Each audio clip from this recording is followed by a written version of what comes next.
Bakit hindi mo muna ako kinonsulta sa bagay na yan? Talaga bang hindi na mahalaga ang opinyon ko sa bahay na ito? Ay, alam ko naman kasi natututol ka sa plano eh. Alam mo naman pala pero tinuloy mo pa rin. Alangan naman napabayaan ko, nanay ko yun. Hindi mo naman pinababayaan ha.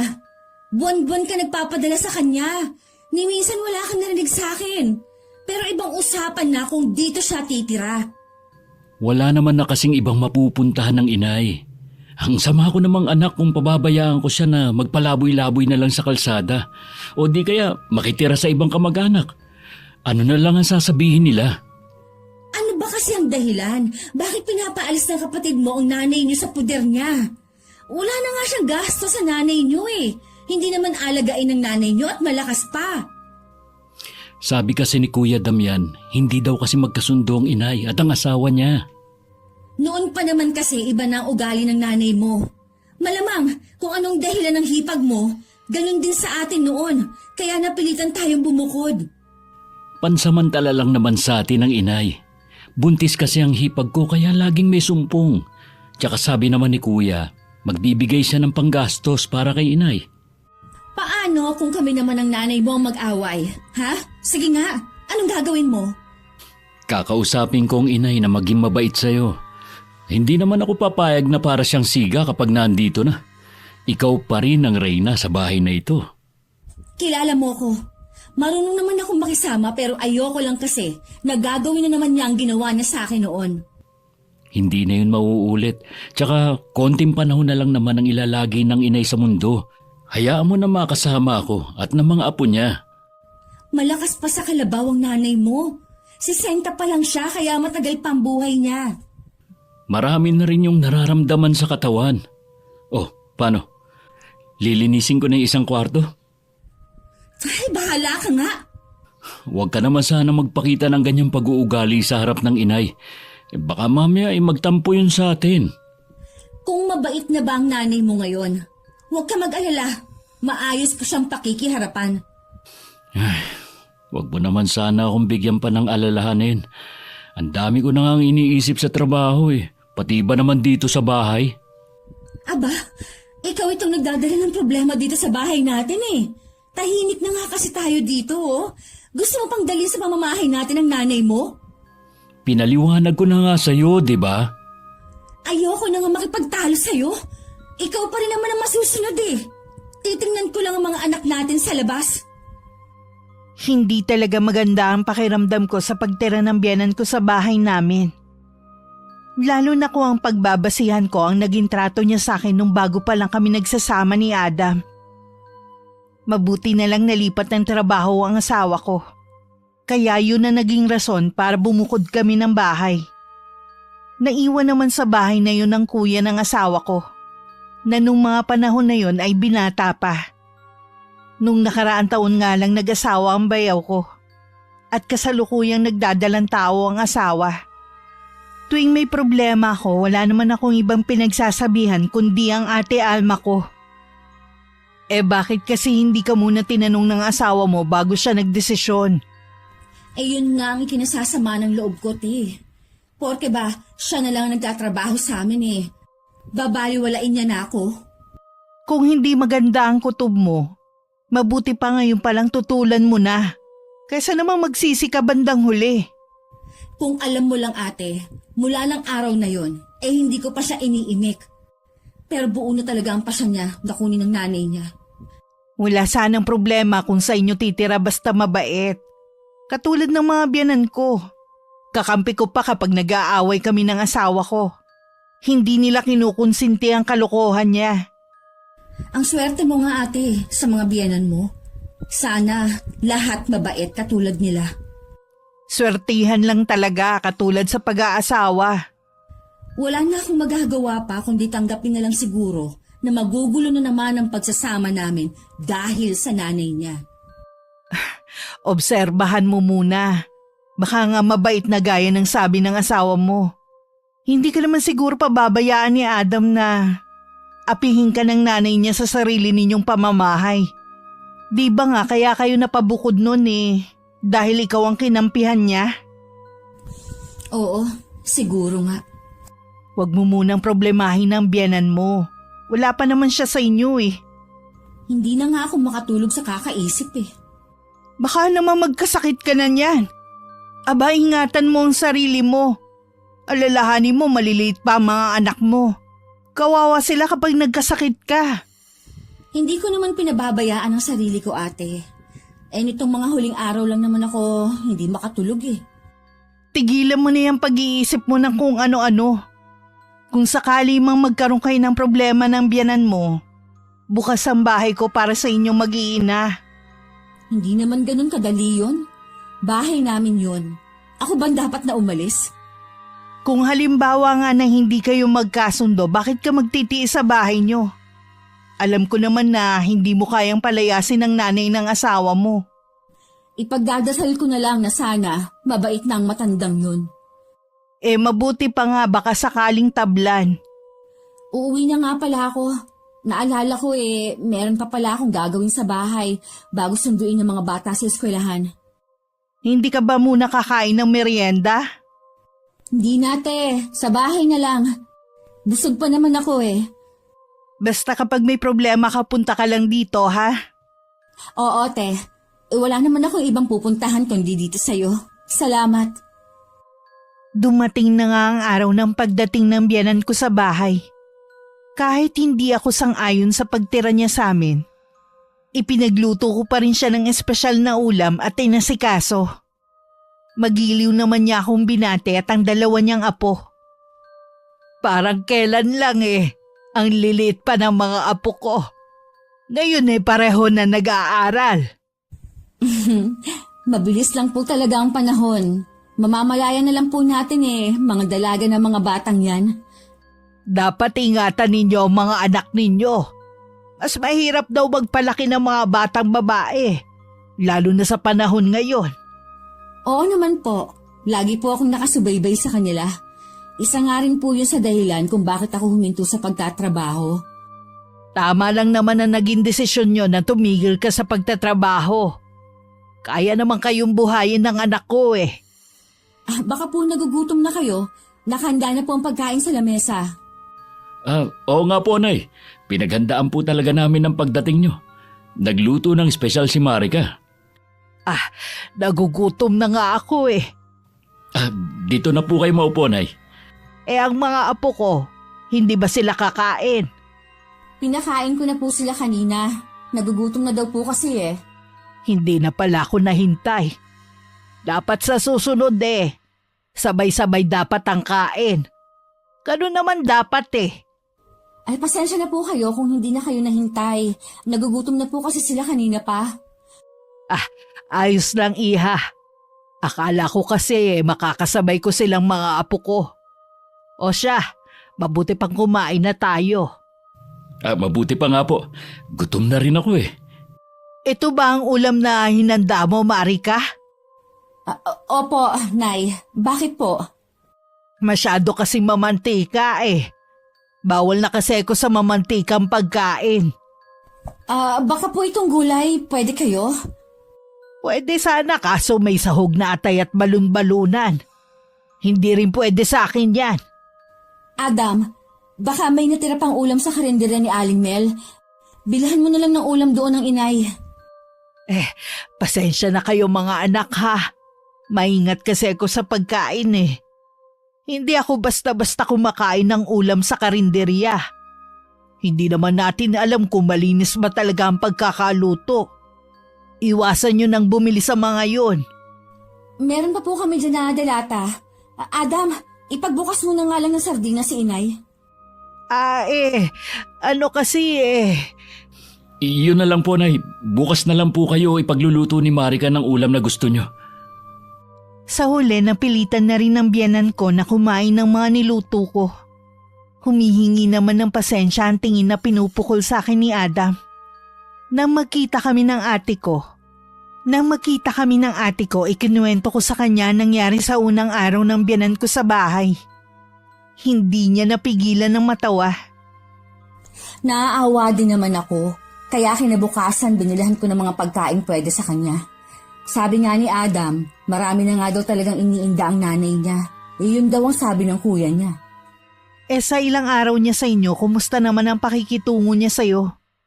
Okay naman.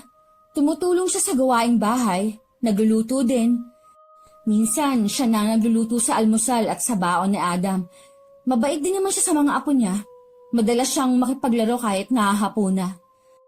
Mabuti naman nagbago na pala ang biyanan mo. Di wala ka ng problema. Oo nga, te. Gumaan din yung trabaho ko. Dati hindi man lang ako makapagpahinga. Ngayon, madalas na niyang akuin ang trabaho ko.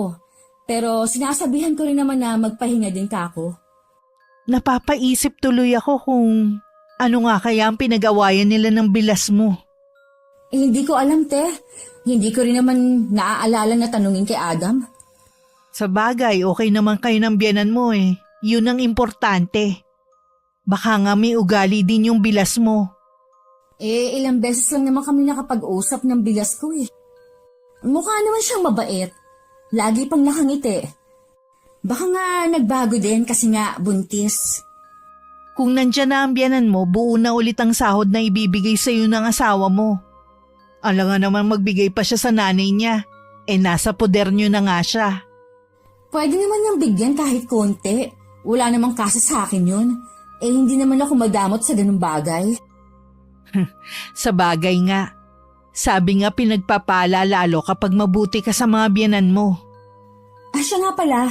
Nasaan ang mga kasama mo dito sa bahay? Kanina ko pa kasi napapansing tahimik dito eh. Umalis kaninang umaga ang mga biyanan ko. Dadalawin ng isang anak nila. Baka bukas pa sila umuwi rito. Kung ganun maya-maya na lang din ako uuwi. Mamaya pa naman ang uwi ng mga anak ko galing sa eskwelahan eh. Hindi ka ba hahanapin ng biyanan mo? Hindi yon. Alam naman niya na dito ako pupunta eh. Tsaka bago ako umalis ng bahay, sinisiguro ko na walang nakatambak na gawain. Sa loob ng ilang buwan, naging maayos naman ang samahan namin ng biyanan ko. Wala naman ako nakitang maling ginagawa niya. Kahit na nga minsan ang ginagawa niyang pakikipag-unahan sa akin sa pag-asikaso kay Adam. Inisip ko na lang na baka na-miss niya lang ang anak niya. Pabor din naman sa akin. Dahil hindi ko kailangang gumising na maaga para ipaghanda ang asawa ko ng kakainin at baon niya. Nang dumating ang araw ng sahod, ganun na lang ang gulat ko sa inabot ng asawa ko. Ano to? Bakit ito lang ang ibinibigay mong sahod? Kasi mula ngayon, si inay na ang hahawak ng budget natin dito sa bahay. Hiniling niya kasi sa akin yun. Gusto daw niyang maranasan ulit na humawak ng pera, katulad ng dati. Nang hindi mo man lang sinasabi sa akin? Talaga bang baliwala na ako sa bahay na ito? Ano ba ako dito, ha? Tau-tauhan lang? Hindi naman sa ganoon. Gusto ko lang kasing pagbigyan ng inay. At saka siya naman ang halos gumagawa dito sa bahay. Bakit? Sinabi ko bang gumawa siya dito sa bahay? Nakikipag-unahan kasi sa akin ng nanay mo. Akala ko naman ayos lang. Ayaw mo ba nun? Mga anak na lang natin ang iintindihin mo. Kapag itinuloy mo yung plano na nanay mong pahahawakin mo sa sahod mo, mabuti pang umalis na lang kami ng mga bata dito.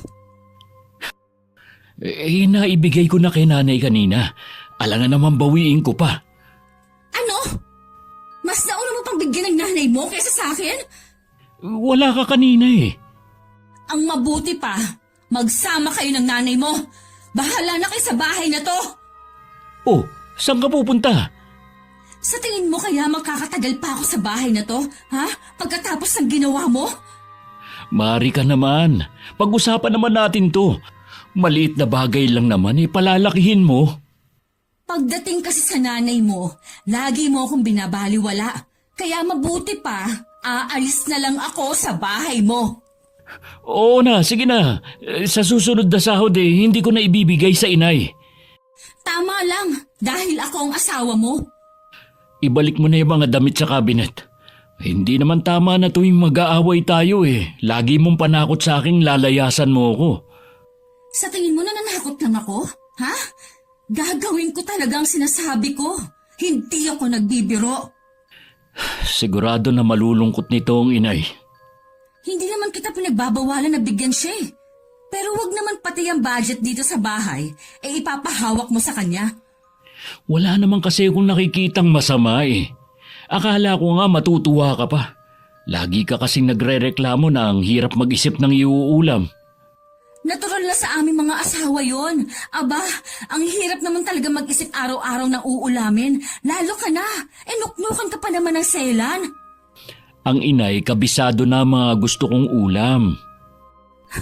Sa tingin mo ba, hindi ko kabisado ang mga gusto mo, ha? Magsasampung taon na tayong nagsasama, Adam. Oo na. Mabuti pa, tigilan na natin ang pagtatalong to. Pagod na nga ako sa trabaho pagdating pa rito. Aawayin mo pa ako. Ayusin mo kasi ang ginagawa mo. Hindi naman siguro masama kung bago ka magdesisyon, sabihan mo muna ako para hindi tayo nagkakagulo. Oo na. Sa susunod, ganun na ang gagawin ko. Hindi nalaman ng biyanan ko na nagkaroon kami ng matinding pagtatalo ng asawa ko. Pagkatapos naman nun, bati na ulit kami ni Adam. Habang naghahapunan, masaya pa nagkukwento ang biyanan ko. Tahimik lang naman ako nakikinig. Lahat na ng kailangan dito sa bahay binili ko na. Mas mapapamahal kasi kung laging sa tindahan tatakbo. Tsaka, binago ko pala yung mga ulam na binili ngayong linggo. Nakakasawa na kasi kung yun na lang lagi ang baon ninyong mag-aama. Basta po, Nay, yung baon ng mga bata ipaubaya nyo na lang kay Marika. Medyo maselan kasi ang dalawa niyong apo Huwag nyo kasing sanayin ng dalawang bata sa kung ano ang gusto nila. Kailangan magulang pa rin ang masusunod. Tama naman po kayo. Kaya lang, baka manibago ang mga bata. Huwag ka mag-alala, iho. Ako ang bahala sa mga apo ko. Ako pa ba? Sanay ako sa mga bata. Kita mo na palaki ko kayong maayos ng kuya mo. Mawalang galang na po, Nay, ha? Pero ayoko po kasi na may ibang taong nangingialam sa pagpapalaki ko sa mga anak ko. Hindi naman ako ibang tao, iha. Apo ko rin sila. Kaya nagmamalasakit lang naman ako sa kanila. Kahit na po kayong lola, respeto na lang po sa akin bilang ina nila. Iho, anong tingin mo sa sinabi ng asawa mo? Hindi ba talaga ako pwedeng mangialam sa pagpapalaki ng mga apo ko? Nay, pwede naman po ninyong alagaan ng mga apo nyo. Pero mas mabuti pa rin po na ang asawa ko ang bahala sa kung paano sila palalakihin. O sige, kayo na nga ang bahala. Wala naman akong gusto kundi mapabuti ang mga apo ko Alam ko naman po yun. Pero wag nyo na pong agawan ng trabaho ang asawa ko. May tiwala po ako sa kanya pagdating sa pagpapalaki sa mga anak namin. Asensya ka na, iha. Kung tingin mo nanghihimasok ako sa paraan ng pagpapalaki mo sa anak mo. Wala po yun, Nay. Naiintindihan ko naman po na nagmamalasakit lang kayo. Mabuti na rin po na nagkalinawan na tayo ng maaga. O ayan, wala na tayong problema sa bagay na yan. Mahirap kasi na nasa iisang bahay tayo nakatira, nagkakaroon tayo ng hindi pagkakaunawaan. Madali naman akong kausap, iho Alam ko naman po yun. Kain na po tayo. Pwede naman nating ituloy mamaya ang kwentuhan Oo nga po, Nay. Sa sala na lang po natin ituloy ang kwentuhan. Akala ko pagkatapos ng pag-uusap naming yun ng biyanan ko, totoong nagkakaintindihan na kami. Nang mga sumunod na araw kasi, siya pa rin ang nasusunod sa kung ano ang ipapabaon sa mga anak ko. Maging ang pamamalakad sa bahay ay siya na rin ang nasusunod. Nang dumating naman ang sahod ulit ng asawa ko ay nakala niyang siya ulit ang hahawak. Nang malaman niya na ibinigay ni Adam ang sahod niya sa akin, buong araw siyang hindi kumain at lumabas ng kwarto. Nay, buong maghapon lang daw po kayong nandito sa loob ng kwarto nyo. May sakit po ba kayo? Nagtatanong ka pa talaga sa akin ng ganyan? Kaya nga po ako nagtatanong dahil hindi ko alam ang problema nyo. Akala ko ba nag-usap na tayo? Na ako na ang hahawak ng sahod mo? Yun po ba? Ang totoo po niyan, pinagtalunan po namin yan ni Marika. Hindi niya po gustong ideya na kayong magbabudget sa bahay na ito. Bibigyan ko na lang po kayo ng sarili niyong pera para mabili niyo mga gusto niyo. Huwag mo sanang kakalimutan utang mo sa akin kung nasan ka ngayon. Inalagaan at pinag-aral kita. Malaki ang naging sakripisyo ko sa inyong magkapatid. Tapos ito lang ang hinihingi ko sa iyo hindi mo pa ako mapagbigyan. Yang asawa mo, kailan mo lang yan nakilala? Samantalang ako buong buhay mong kasama. Hindi niyo naman kailangang isumbat sa akin ang bagay na yan. Naging mabuting anak naman po ako sa inyo. Kami ni Kuya. Mabuti ba ka mo? Simula nang magsipag-asawa kayo, naging matigas na ang ulo ninyo. Lalo ka na. Intindihin niyo naman po ako. Si Marika naman po talaga ang may karapatan na humawak sa pera ko. Swapang talaga ang asawa mo. Noon pa ganun na ang tingin ko sa kanya. Gusto kanyang solohin pati pera mo. Hindi naman po ganun ang asawa ko. Ayos lang naman sa kanya na bigyan ko kayo. Hindi lang po talaga niya gustong inaalisan niyo siya ng karapatan sa bahay na ito. Matanda na ako. At ilang taon na lang ang itatagal sa mundong ito. Hindi man lang ninyo ako mapagbigyan. Mabuti pang mamatay na lang ako. Nay naman, huwag naman kayo magsalita ng ganyan. O bakit? Tama lang naman, hindi ba? Total hindi nyo naman ako pinapahalagahan. Yung mga sakripisyo ko sa inyo, baliwala lang pala. Hindi naman sa binabaliwala ko kayo. Kaya lang sana naman maunawaan niyo ang sitwasyon ko. Gusto niyo po ba magkahiwalay kami ng asawa ko? Nang dahil sa inyo? Hindi ko naman hiniling yun Pero sana naman kausapin mo ang asawa mo. Matuto naman kaamo siya rumespeto sa akin bilang nanay mo. Nire-respeto niya kayo. Hindi naman niya kayo sinasagot ng pabalang Ewan ko sa'yo. Mabuti pang iwan mo na lang ako mag-isa. Lumabas ka na dito sa kwarto. Hindi pa po kayo kumakain. Dadalang ko na lang kayo na makakain. Wag na. Ayoko kumain. Mas gusto ko mapag-isa. Baka magkasakit naman kayo sa ginagawa niyo. Kapag nagkataon, malaking gastos pa. Mabuti nga't nang maubos na ang perang ipinagdadamot ng asawa mo. Para naman po kayong bata niyan Nakikiusap naman po ako sa inyo. Lumabas na kayo rito. Ikaw ang lumabas. Dahil kung hindi, magbabasag ako ng mga gamit dito. Kaya lumabas ka na. Sige, tumawag na lang kayo kapag may kailangan kayo. Narinig ko lahat ng mga pinag-usapan ng asawa ko at ng nanay niya. Hindi ko malaman kung maiinis ba ako sa kanya o maaawa. May nanay din naman ako. Pero hindi gaya ng biyanan ko ang pag-uugali. Naaawa tuloy ako sa asawa ko na naiipit sa amin dalawa ng nanay niya. Ayaw talaga niyang lumabas para kumain. Hindi ko na alam ang gagawin ko. Kapag nagutom ng nanay mo, lalabas din siya. Paano kung hindi? Gusto na nga niyang mamatay na lang Baka kung ano ang gawin niya sa loob ng kwarto.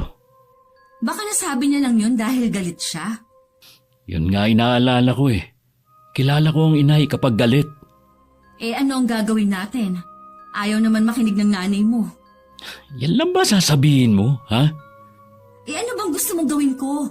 Bakit parang nagagalit ka sa akin, ha? Dahil kasi sa'yo, kaya nagkakaganon ng inay. Kasalanan ko ba, ha? Kung ganyang masyadong madrama ang nanay mo, dumating lang siya, nagkagulo na tayo dito sa bahay,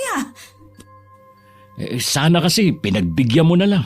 Total, matanda na naman ang inay Sige, pagbibigyan ko siya, pero aalis kami ng mga bata dito. Hayang ka na naman sa pananakot mo Hindi ako nananakot. Talagang aalis kami ng mga bata. Oras na pagbigyan mo ang kapritsyo ng nanay mo. Paano kung may gawin ngang masama ang inay? Sige nga. Sinabi lang niyang mga yon para pagbigyan mo siya. Gusto ko lang naman niyang hawakan sa leeg Ewan ko. Hindi ko na alam ang paniniwalaan ko. Kung magpapatuloy sa pangingialam ang nanay mo, mabuti pang mamili ka na lang sa aming dalawa. Wala akong pipiliin sa inyo ng inay dahil pareho ko kayong mahal. Kaso nga, nahihirapan ka sa aming dalawa ng nanay mo. Tapos, parang ako pa yung sinisisi mo sa nangyayari sa kanya. Dapat kasi, isa sa inyo magbigay para walang gulo dito sa bahay.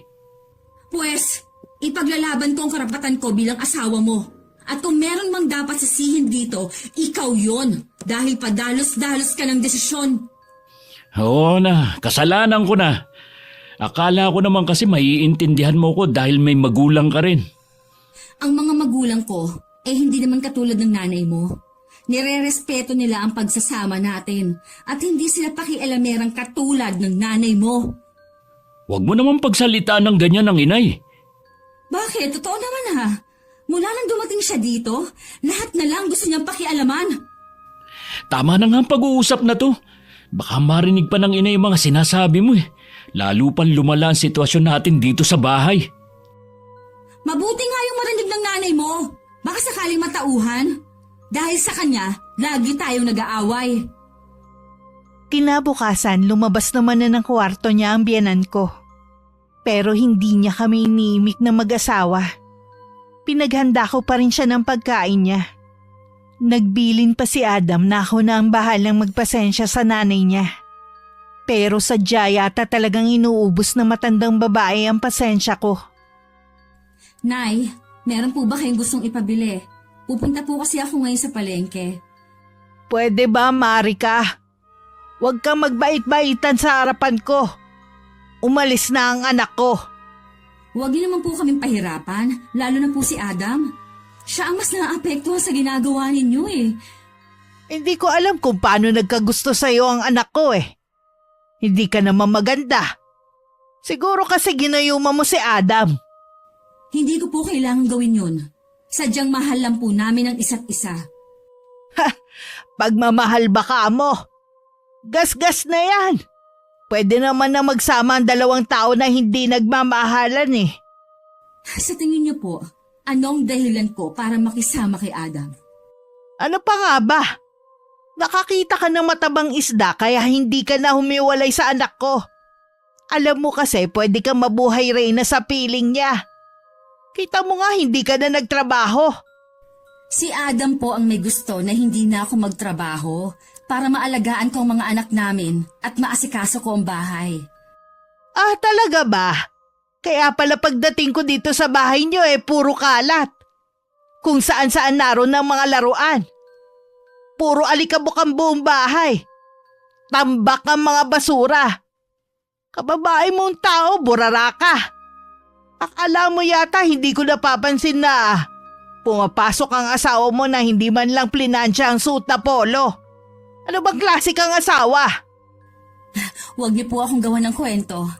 Alam niyo po na hindi yan totoo. Kahit si Adam, hindi maniniwala sa mga sinasabi ninyo. Baka isipin pa niya na nababaliw na kayo. Ha, sinong baliw? Ang kapal ng mukha mo. Samantalang sampid ka lang sa buhay ng anak ko. Kayo po ang sampid sa bahay na ito. Mula po nang dumating kayo, nawalan na kami ng privacy ng asawa ko. Kulang na lang, itabi niyo siya sa pagtulog niyo sa gabi eh. Lahat na lang pinakikialaman ninyo. Ako pa talaga ang sinabihan mo na sampid. Nanay ako ni Adam.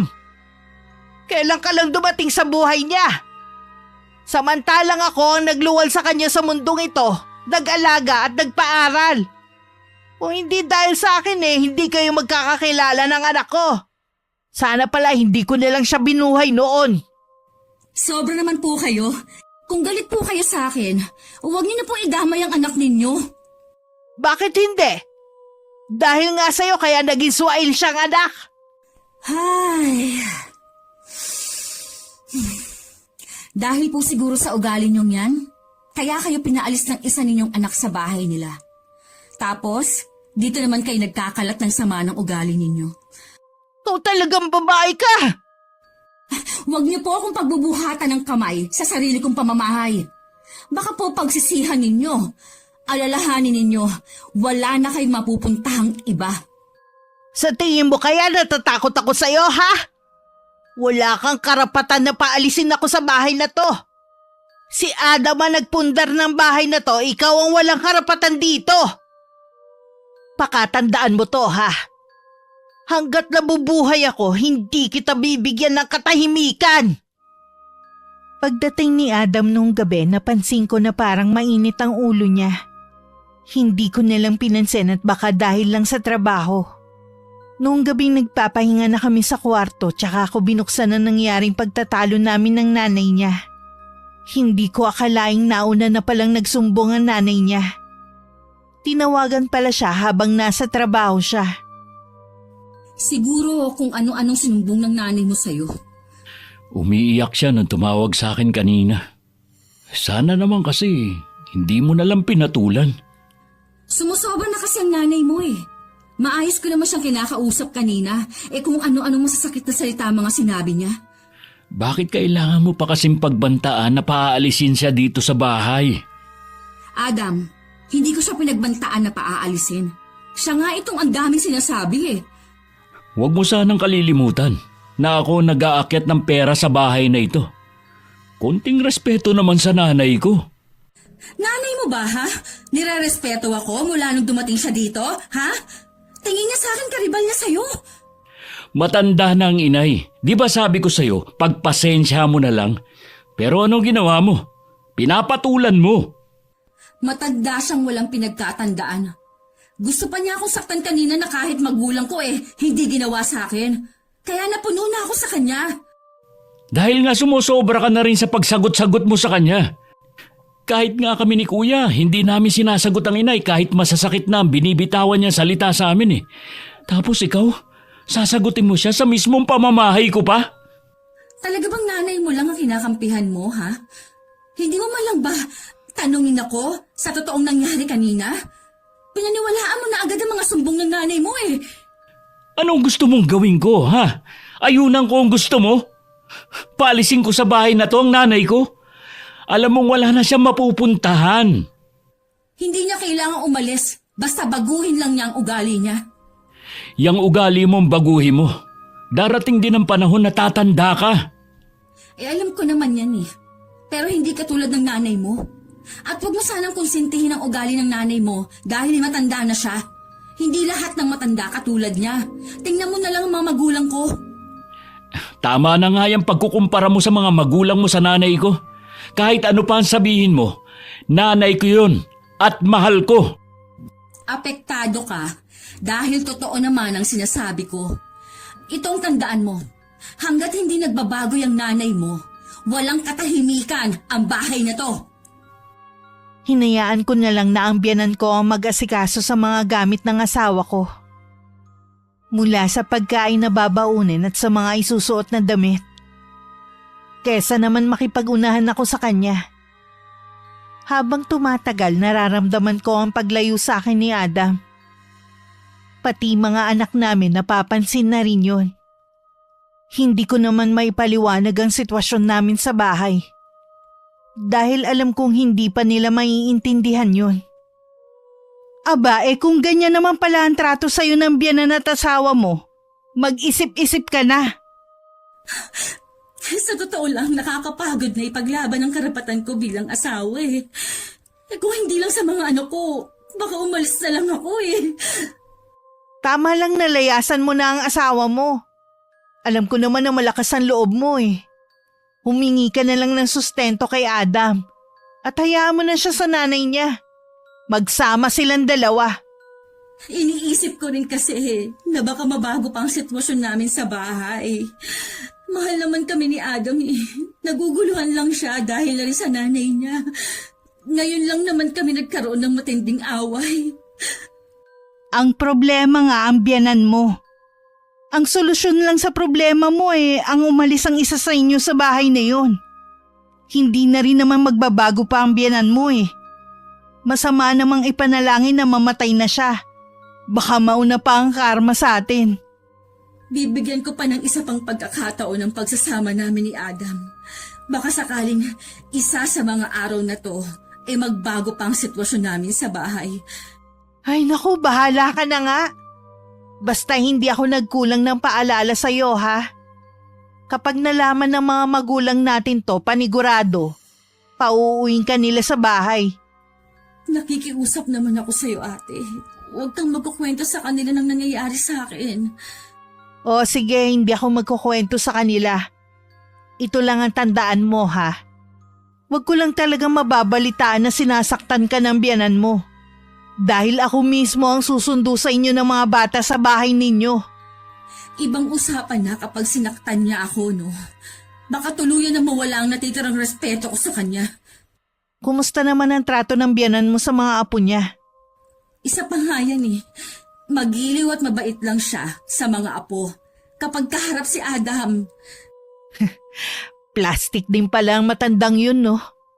Pati mga apo niya dinadamay pa niya. kaya nga hindi ko inaalisan ang tingin ng mga anak ko eh. Baka mamaya kung anong gawin niya. Tsaka bantayan mo rin maigi ang pagkain yung mag-iina. Baka mamaya lagyan niya ng lason. Tingin ko kasi ibang klaseng magselo sa mga biyanan eh. Mas matindi pa sa asawa. Kaya mabuti na mag-iingat ka. Hindi naman niya siguro gagawin yun. Kinakain din naman niya ang pagkain na niluluto niya. Sa bagay nga. Tsaka hindi naman niya siguro ipapahamak ang anak niya. Oh, natulala ka na dyan. Bigla ko kasing naisip yung hipag ni Adam. Para kasing gusto ko siyang tanungin eh. Baka kasi pareho kami ng naging sitwasyon kaya pinaalis nila ang biyenan ko. Di i-chat mo. Di ba okay naman kayo nun? Kumustahin mo muna ang pagbubuntis tapos tsaka mo isingit ang pagtatanong. Para hindi ka naman halata na yun talaga ang pakay mo. Mamaya, pag uwi sa bahay. Mabuti pa dito ka na lang kumain ng tanghalian. Napansin ko kasi para kang pumapayat eh. Baka hindi ka makakain na maayos sa inyo. Sino ba naman makakakain ng maayos sa bahay na yun? Tsaka mamaya na ako uuwi. Sasabay na ako sa mga bata. Hindi ko alam kung nagkakataon lang na maalat ang ulam na niluluto ng biyanan ko. Hindi naman kasi nagrereklamo si Adam sa ulam niya. Minsan naabutan ko siyang nasa kusina. Kitang-kita ko kung paano niya buhusan ng asin ng mangkok ng ulam na para sa akin. Mula nun bumibili na lang ako sa karinderya. Hindi na rin ako nagsumbong sa asawa ko para wala na lang gulo. Oh, bakit ka pa bumibili ng lutong ulam? Meron naman dito sa bahay. Mas okay na yon kesa naman magkasakit ako sa bato. Ha? Anong ibig mong sabihin? Kaya pala nagtataka ako kung bakit maalat ang ulam ko palagi. Dahil ang nanay mo, nahuli kong nilalagyan ng maraming asin. Kung hindi mo gusto ang luto ng inay, hindi mo na kailangang gumawa ng kwento. Hindi ka na naman naniniwala sa akin? Alam ko naman na galit ka pa rin sa kanya eh. Pero sana naman, wag mong... Oh, ano naman to? Tingnan mo, para maniwala ka sa akin. Kinuhanan ko ng video ang ginagawa ng nanay mo. Wala naman sana akong balak sabihin eh. Kaya lang, ang nanay mo nagbibida-bida na naman para siraan ako. Ganun lang? Wala ka man lang bang gagawin, ha? Hindi mo man lang ba pagsasabihan niyang nanay mo? Oh, baka hindi ka pa maniwala niyan, ha? Marika, pasensya. Hindi ko alam kung bakit to ginawa ng inay. Kailangan pala talaga no? Na lagi ako may ebidensya para naman ako ang paniwalaan mo. O ngayon, ano ang gagawin mo? Ako na ang humihingi ng pasensya sa ginawa ng inay sa'yo. Kung gusto mong bumili ng ulam mo kapag wala ako rito sa bahay, bahala ka na. Bibigyan pa kita ng pambili. Ganun lang?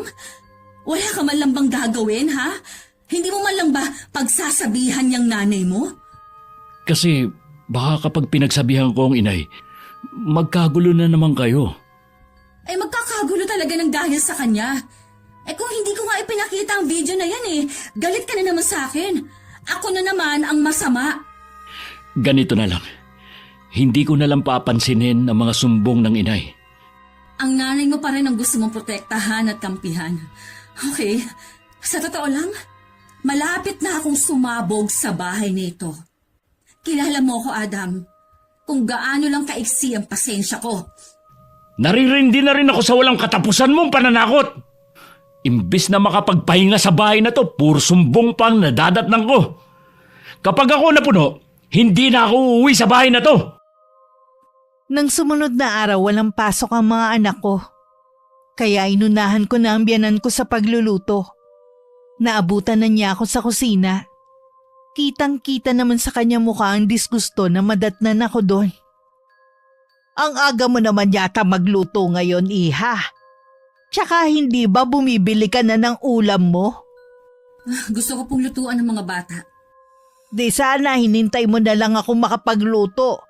Alam ko na naman kung anong gusto nilang kainin eh. Hindi bali na lang po. Baka mamaya magkasakit pa sa bato ang mga anak ko sa alat ng pagkain. Hindi kita maintindihan, iha. Huwag na po kayong magkaila. Nakita ko po kayo nilalagyan nyo ng maraming asin yung ulam para sa akin.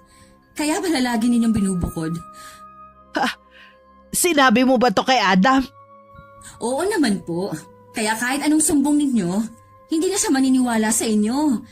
Kaya tigilan nyo na ang ginagawa ninyong paninira.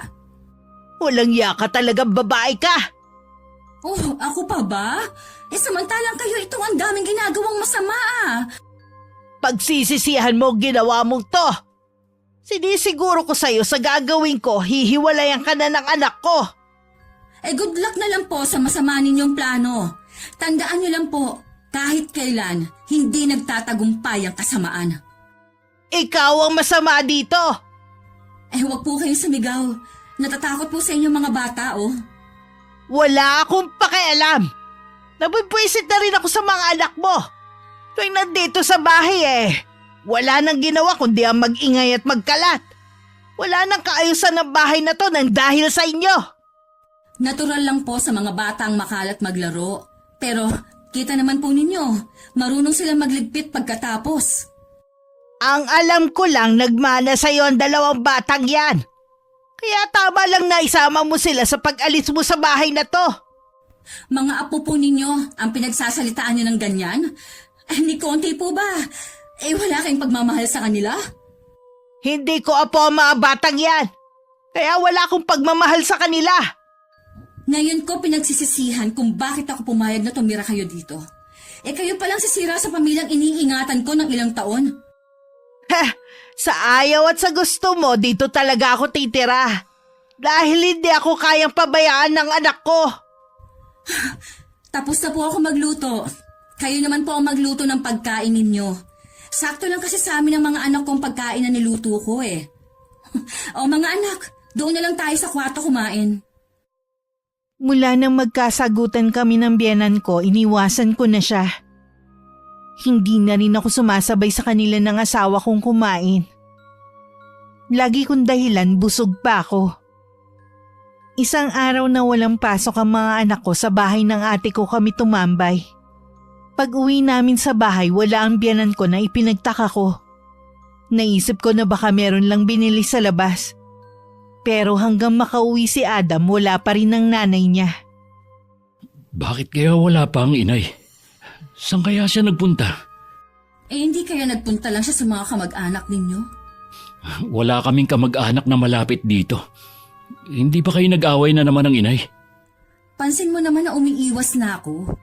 Pagkatapos ng mga gawain ko dito sa bahay, doon na ako sa kapatid ko tumatambay.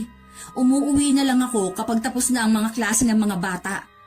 Kaya sana naman, huwag mo sa akin isisi ang pag-alis ng nanay mo. Pasensya ka na. Ano na naman kaya ang dahilan ng inay? Malalaman natin kapag umuwi siya. Siguradong ako na naman ang idadahilan sa'yo. Sabi ko naman sa'yo, hindi na ako maniniwala sa sumbong niya. Huwag mo sanang laging isipin na siya ang lagi kong kinakampihan. Hindi ba? Inaamin ko naman ang pagkakamali ko. Para kasi ako naiipit sa dalawang nag-uumpugang bato . Dapat lang naman kasi na ako ang kampihan mo dahil asawa mo ako. Pero hindi Kaya malakas ang loob ng nanay mo na lagi akong gawa ng kwento sa'yo. Dahil alam niya, mauutukan niya. Di ba nga sabi ko, hindi na ako maniniwala sa sumbong niya. Ang mabuti pa, ipagtanong mo na lang sa mga kapitbahay natin kung may nakakita sa nanay mo. Mabuti pa nga. Huwag niyo na akong hintayin ng mga bata. Baka maghanap din ako sa ibang lugar. Dalhin mo na rin ang susi at mag-iingat ka. Kahit hindi maganda ang pakikitungo sa akin ng biyanan ko, hindi ko pa rin maiwasang mag-alala. Hiling ko pa rin na makauwi siya ng ligtas sa amin. Pero inabot pa ng 3 araw bago siya natagpuan sa kabilang barangay na marumi at may mga sugat. Isang residente doon na nagatid sa kanya sa bahay namin. Paano kayo nakarating sa kabilang barangay? Bakit hindi kayo umuwi rito? Sinadya ko talaga na huwag na umuwi rito. Mas maiga pang magpalaboy-laboy na lang ako kaysa sa may bahay nga. Iba naman ang turing sa akin. Nay naman, huwag niyo na pong uulitin ang ginawa niyo ha. Kung alam niyo lang ang pag-aalala ko. Nireport ko pa nga sa mga pulis ang pagkawala niyo eh. Ang daming naghahanap sa inyo. Ay, salamat sa Diyos at ligtas kayong nakauwi. Aalis din ako sa bahay na to. Hindi ko kayang tumira sa isang bubong kasama ang asawa mo. Lahat naman ginawa ko na. Pero hindi pa rin niya ako matanggap. Si Marika na naman po ang dahilan. Nagtalo po ba kayo bago kayo umalis? Handa kong tiisin ang ugali niya, pero hindi ang mga apo ko. Masakit sa akin na pati mga bata walang respeto sa akin bilang lola nila. Ano po bang ginawa ng mga anak ko sa inyo? Narinig kong sinasabi ng asawa mo sa kanila na huwag ako ituring na lola nila. Ang lolo't lola lang daw nila ay yung mga magulang ni Marika. Kaya kahit kailan, hindi nila ako ginagalang kapag kami lang ang narito. Kita mo naman kung gaano ko sila kamahal, hindi ba? Mababait at magagalang ang mga anak ko. Paanong nangyaring naging basto sila sa inyo? Mga bata pa kasi sila. Hindi pa nila alam ang tama at mali. At isa pa, sumusunod lang sila sa nanay nila. Pangangaralan ko po sila. Hindi pwedeng lumaki silang walang modo. Hayaan mo na lang. Hindi na rin naman ako magtatagal sa bahay na to. Nay, hindi po kayo aalis sa bahay na to. Hindi ko kayo papayagan. Kailangan ko na sigurong tanggapin na tapos na ang tungkulin ko bilang ina niyo ng kuya mo. Wala na akong silbi. Pamigat na lang ako sa inyo. Huwag niyo pong sabihin yan. Kailangan ko pa kayo. Aayusin ko po ang gulo dito sa bahay natin. Bahala ka, anak. Basta hindi na magbabago ang desisyon ko. Ang mabuti pa po kumain na muna kayo. Ito po ang lugaw. Ito po muna para hindi mabigla ang tiyan nyo. Salamat, anak. Ang bait mo talaga. Lumabas ako dahil may binili lang ako sa may tindahan. Nagbilin lang ako sa mga bata na sa kwarto lang muna. At huwag mag-iingay dahil baka nagpapahinga ang biyanan ko. Nasa may pintuan pa lang ako, narinig ko na ang malakas na palahaw ng 2 bata. Napatakbo ako papasok sa kwarto. Nadatnan kong pinapalo ni Adam ng sinturon ng mga anak namin. Nang makita ko ng 2 bata, agad silang tumakbo at yumakap sa akin. Hoy! Bakit mo pinapalo ang mga anak natin? Dinidisiplina ko lang ang mga anak natin. Lumalaki silang sutil Ano bang ginawa nilang mali? Nagtatanong ka pa. Walang dapat sisihin dito, kundi ikaw. Kaya nga ako nagtatanong dahil hindi ko alam ang ginawa nilang mali. Kaya pala umalis ang inay dahil sa kanila. Binabastos nila ang lola nila. Naniwala ka na naman sa sumbong ng nanay mong sinungaling. Huwag mong matawag-tawag na sinungaling ang nanay ko. Itong mga anak mo dapat ang pinangangaralan mo. Sa tingin mo kaya aalis ang inay nang walang dahilan? Maayos ang pagpapalaki ko sa mga anak natin. Kaya wag na wag magsasalita ng masama ang nanay mo sa mga anak ko. At ikaw naman, walang isang salita. Sabi mo, hindi ka na maniniwala sa mga sumbong ng nanay mo. Bakit ngayon? Halos patayin mo na sa bugbog ang mga anak natin. Hindi ko to gagawin kung wala silang ginawang mali. Tumigil ka na! Mula ngayon, wag na kayong lalapit ng nanay mo sa mga anak ko. Hindi kita mapapatawad sa ginawa mong to. Ako ang ama nila. May karapatan din ako sa kanila. Wala kang karapatang pagbawalan ako na lumapit sa kanila. Sa palagay mo kaya, pagkatapos ng ginawa mo, ipagkakatiwala ko pa sa'yo mga anak natin? Ha? Doon ka sa nanay mo? Total, uto-uto ka naman. Mga anak, Huwag mo silang lalapitan. huwag mo naman silang ilayo sa akin. Sa tingin mo dahil sa ginawa mo, hindi pa sila lalayo sa'yo? Pwede mo naman sana silang kausapin Patawarin niyo ako. Yan na lang lagi ang sinasabi mo. Nakakasawa na. Pagod na ako.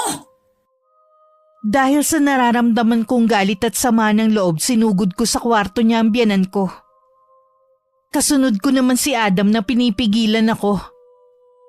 Napabangon naman mula sa pagkakahiga ang nanay niya at takot na nagsumiksik sa dulo ng higaan niya. Adam, paalisin mo ang babaeng yan dito!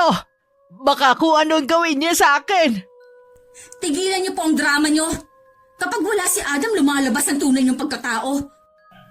Hindi pa magaling ang inay. Baka kung mapano siya. Matagal na ako nagtitimpi sa inyo, ha? Nagpaparaya na nga ako para wala ng gulo. Tapos pati ang mga anak ko gagawa mo ng kwento? Pasasamain mo sa harap ng ama nila? Anong klaseng lola ka? Adam, palabasin mo na yung babaeng yan dito! Parang awa mo na! Tumigil ka sa pakunwari mong pag-iyak. Sa susunod na idamay mong muli ang mga anak ko, hindi ko na palalampasin. Nakikiusap naman ako sa'yo. Magsama kayo ng nanay mo!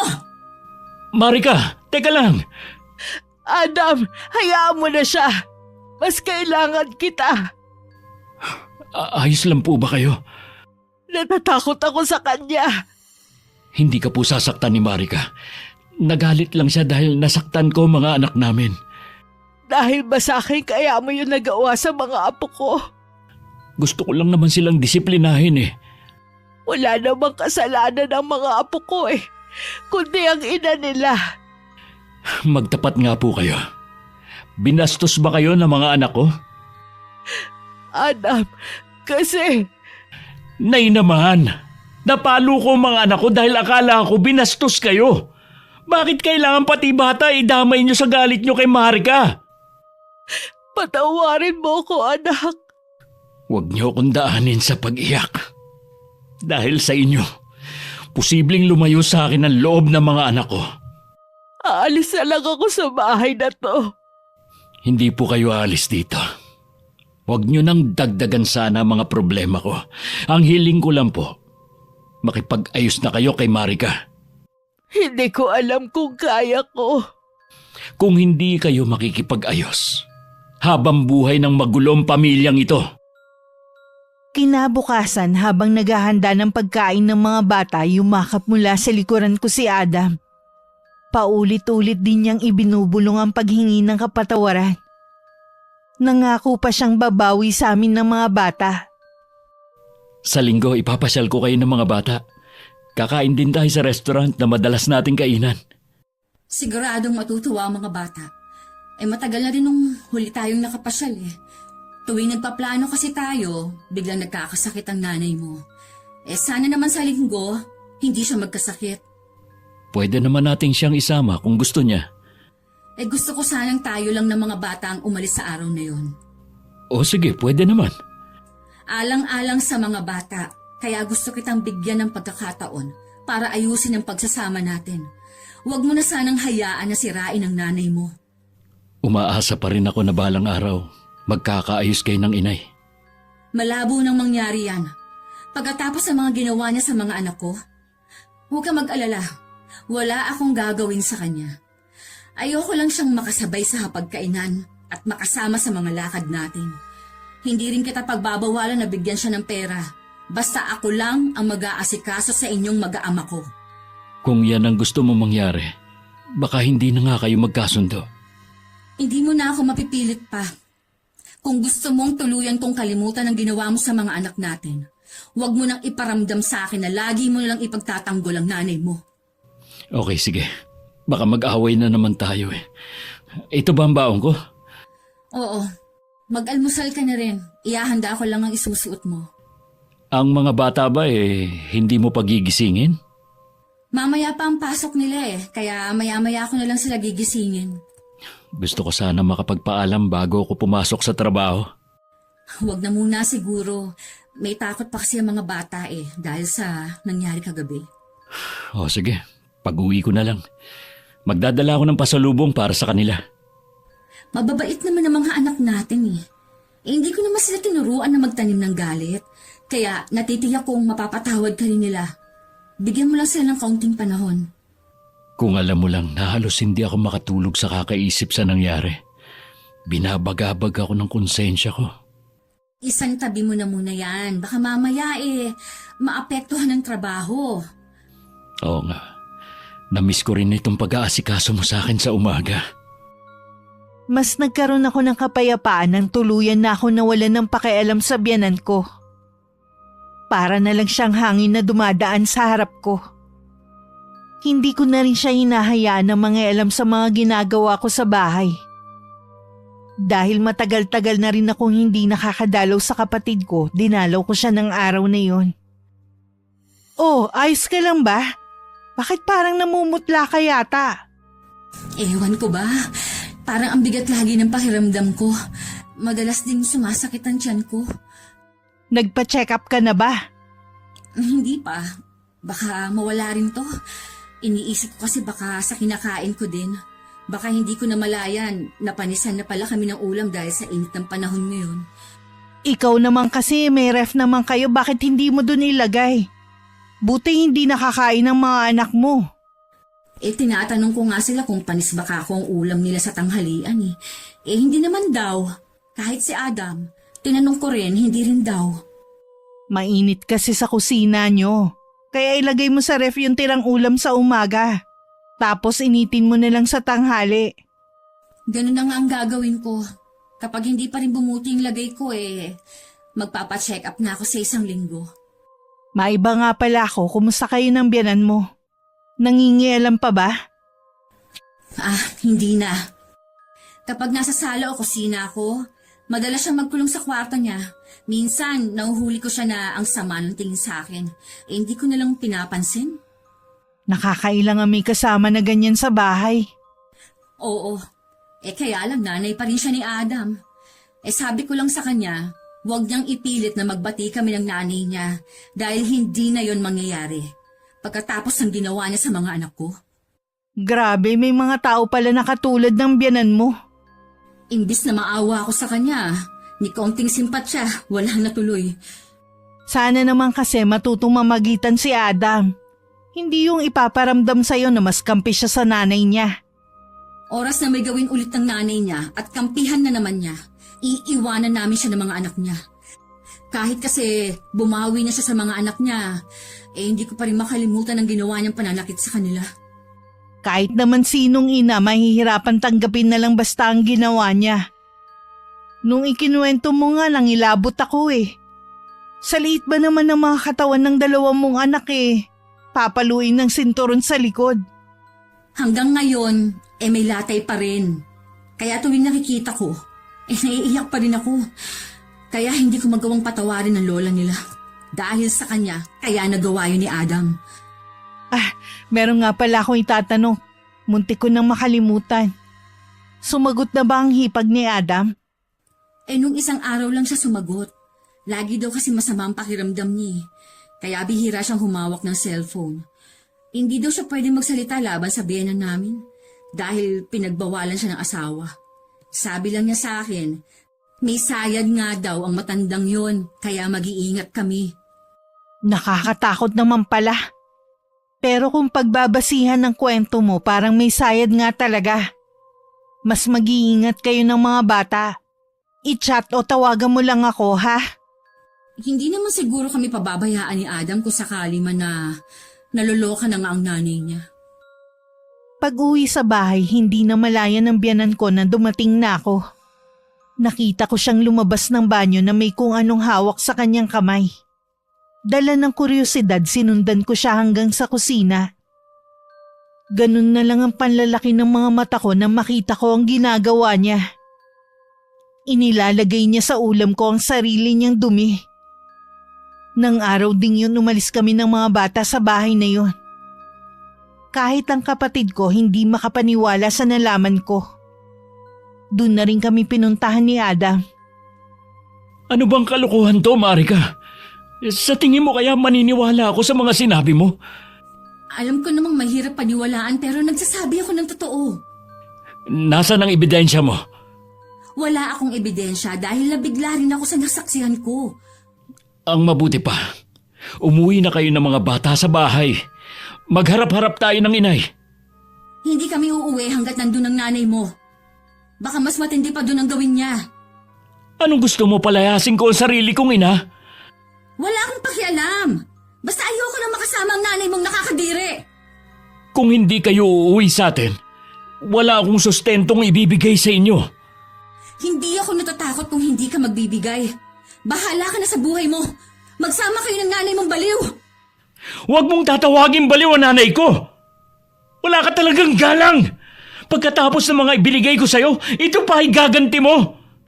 Asawa mo ko. Kaya wala kang karapatan na isumbat sa akin ang mga ibinigay mo.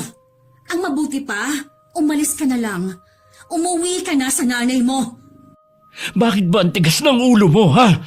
Pamilyado na rin ang ate Alma mo. Dito pa talaga kayo magsusumiksik, samantalang may sarili tayong bahay.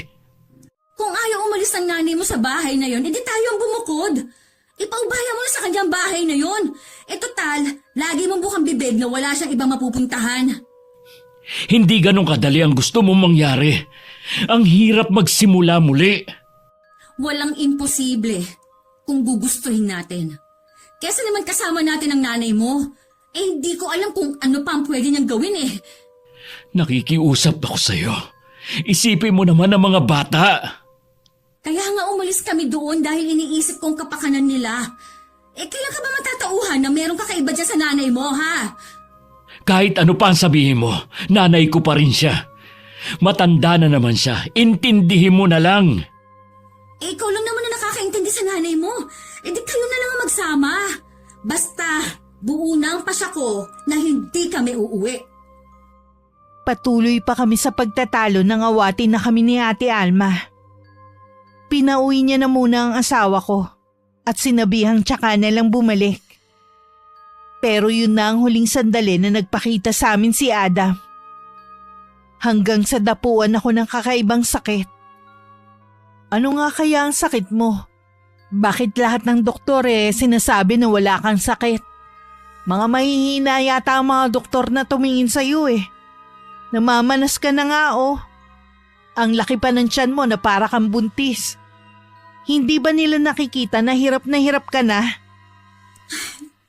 Lahat na yata ng kamalasan na sa lukon niya.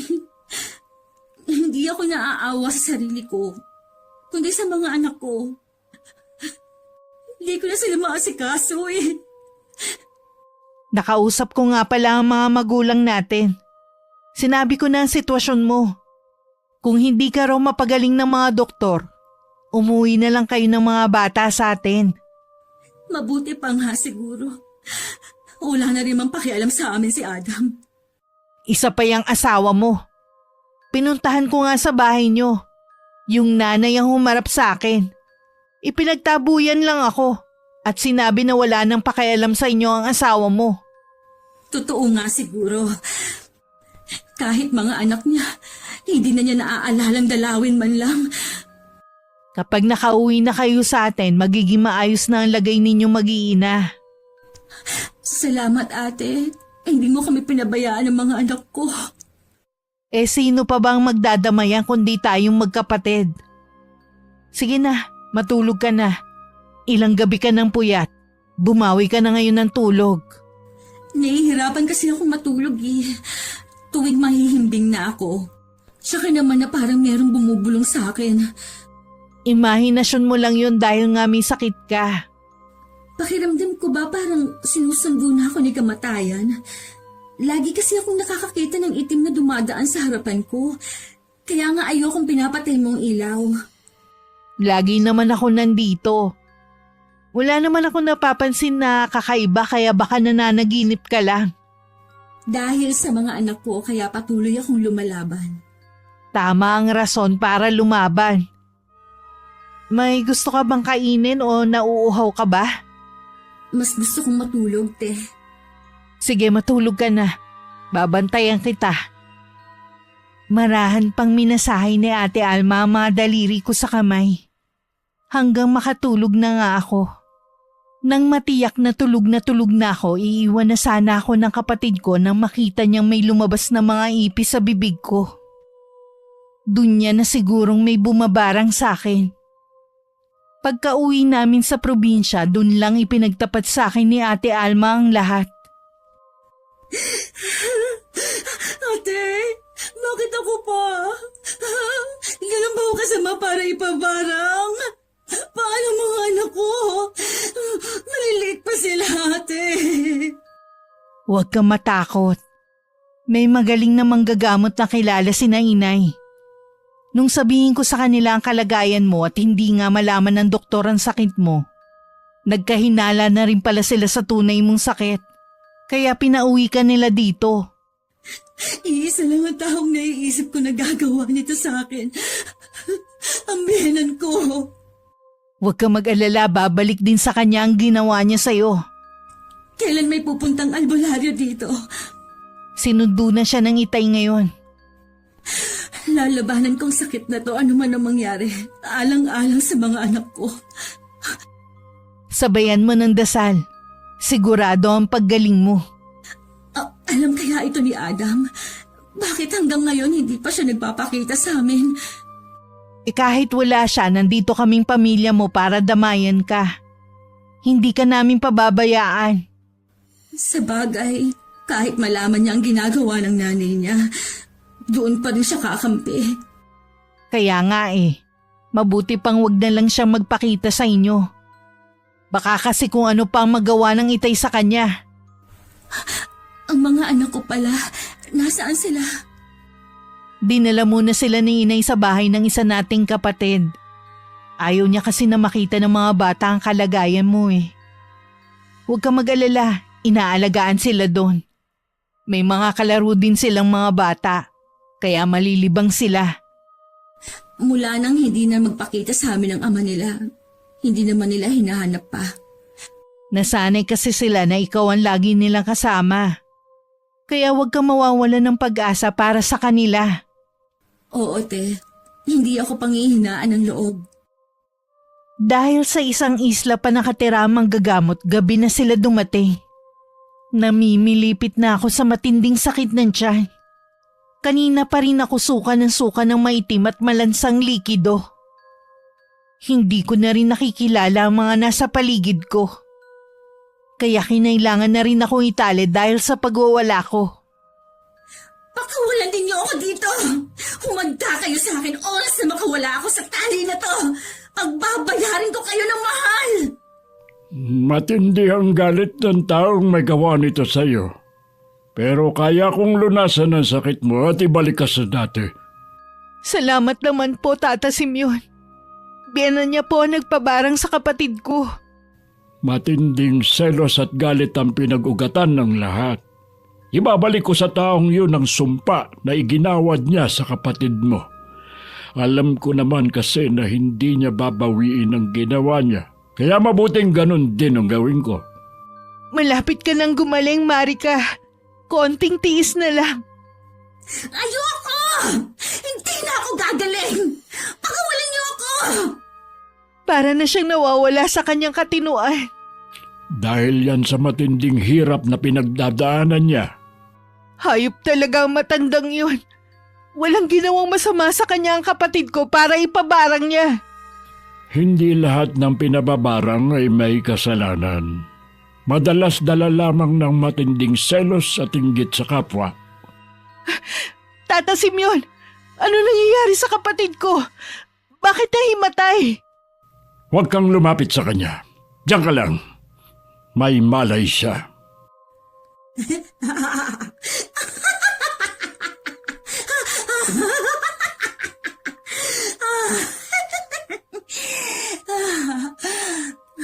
Ate Alma, lumapit ka sa akin. Huwag kang matakot. Nay, Tay, bakit po nandyan lang kayo sa may pinto? Lumapit po kayo sa akin. Para na talaga siyang nababaliw. Alam kong hawak mo ang babaeng ito. Kilala na kita kung sino ka. Mahusay ka pero mas malakas pa rin ang kapangyarihan kong taglay. Pagsisisihan mo ang ginawa mo sa babaeng ito. Isang Latin ang inusal ni Tata Simeon. Palakas din ng palakas ang pagbigkas niya sa bawat salita. Para bang nakikipagtalo siya sa isang nilalang na tanging siya lang ang nakakakita. Naramdaman ko niya lang na parang merong gustong lumabas sa bibig ko. Hanggang isinuka ko ang iba't ibang klase ng insekto. Huling naalala ko ang mga mukha ng kapatid ko at mga magulang bago ko nawalan ng malay. Isang buwan na rin ang nakakalipas. Matapos ko malampasan ang pagsubok na yun sa buhay ko. Marika, nandito si Adam. Gusto ka raw niyang makausap. Kumusta ka na? Pasensya na kung ngayon lang ako nagpakita. Sinabi na pala lahat ni Ate Alma. Ang totoo niyan, nagtapat din sa akin ang inay. Ganun ba talaga katindi ang galit ng inay mo sa akin? Tingin niya kasi sa'yo, karibal niya sa akin. Sa bahay pa rin ba natin siya? Oo, may sakit siya ngayon. Sabi ng doktor hindi na rin daw magtatagal ang buhay niya. Pinapasabi pala ng inay na patawarin mo siya sa lahat ng nagawa niyang kasalanan. Pinagbabayaran na niya ang ginawa niyang pangbabarang sa'yo. Kung hindi ba niya nalaman na malapit na siyang mamatay, hihingi kaya siya ng kapatawaran? Sana balang araw ay mapatawad mo rin ako. Alam ko na marami akong pagkukulang sa'yo bilang asawa mo. Sino ba naman ako para hindi magpatawad? Tao lang din naman ako na nagkakasala. Salamat, Marika. Napakabuti mo talaga. Yan lang naman ang hiling ng inay bago siya mamatay. Sana din, makapagsimula tayong muli. Mas maigi pa siguro na maging magkaibigan na lang tayo. Ilaan mo na muna ang atensyon mo sa nanay mo. Igagalang ko ang desisyon mong yan pero hindi ko kayo isusukong mag-iina ko. Lagi pa rin ako maghihintay sa inyo. Oh, paano? Aalis na ako. Kasambahay lang kasi ang kasama ng inay ngayon. Ate Alma, salamat sa iyo. Hindi mo pinabayaan ang pamilya ko. Wala yun. Mag-iingat ka sa biyahe. Sa kabila ng ginawa ng nanay niya, hindi ko pa rin maiwasang maawa. Salamat na rin at nagkapatawaran na kami. Sigurado ka na ba na ayaw mo na makipagbalikan sa asawa mo? Kahit ba wala na ang nanay niya? Oo, te. Hindi ko naman siya pagbabawalang dalawin ng mga bata. Isa ngayon, gusto ko ulit magtrabaho. Gusto kong ibalik ang dating ako na nawala mula nung maging taong bahay na lang ako. Hindi ko naman pababayaan ang mga anak ko eh. Kahit ano pang maging desisyon mo, susuportahan ka namin. Kayo ng mga anak mo. Muli ako nagtrabaho. At ang mga magulang ko ang nagbabantay sa mga anak ko. Dinadalaw naman sila ni Adam pero hindi na ako nakikipagkita. Nalaman kasi namin ng ate ko na gumaling na ang nanay niya at malakas na ulit. Nagtataka naman kaming sumangguni kay Tata Simeon. Doon namin nalaman na naging karamdaman ng biyanan ko dahil sa barang na ibinalik niya rito. Pero dahil pinatawad ko siya kaya nabali ang sumpa. Pakiramdam ko na linlang ako. Pero pinasa Diyos ko na lamang ang lahat. Ang mahalaga sa akin wala nang galit sa puso ko. At masaya't kontento ko sa buhay ko ngayon. Wakas. Bakit hindi mo muna ako kinonsulta sa bagay na yan? Talaga bang hindi na mahalaga ang opinyon ko sa bahay na ito?